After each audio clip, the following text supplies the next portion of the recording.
बिस्मिल्लाहिर्रहमानिर्रहीम अस्सलाम वालेकुम। तुसी मेरा YouTube channel Chaudhary Mohsin vlog देखते पे हो।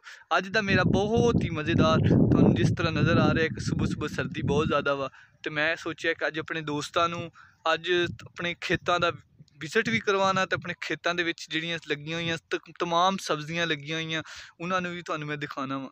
तो मैं सोचा कि अपने दोस्तों नाल भी अपनी अज की वीडियो शेयर करदा। उम्मीद है कि करदा कि तुहानू मेरी वीडियो ज़रूर अच्छी लगेगी। अगर अच्छी लगे तो लाइक करो, तो सबसक्राइब करो, ताकि हर नवी आने वाली वीडियो नोटिफिकेशन तुहाडे तक पहुँच सके। तो मैं सारिया सब्जियों का मुआयना भी करावांगा, सारी एक एक करके सब्जी दिखावांगा कि देखो कि ना शायद जेडे गाँव के रहने वाले उन्होंने तो बहुत इलम होएगा कि फलानी सब्जी है फलानी, लेकिन जेडे पिंड शहर वगैरह च रहिंदे आ या न्यू होणगे जेडे सिर्फ सब्जी खाना जानते हैं, जिन्होंने ये नहीं पता कि सब्जी किस तरह इन्हां दी भी हुंदी है, किस तरह लगी हुंदी है। तो काफ़ी लोग समझते हैं कि पौधे होंगे आ, कुछ समझते हैं कि पता नहीं की हुंदा है।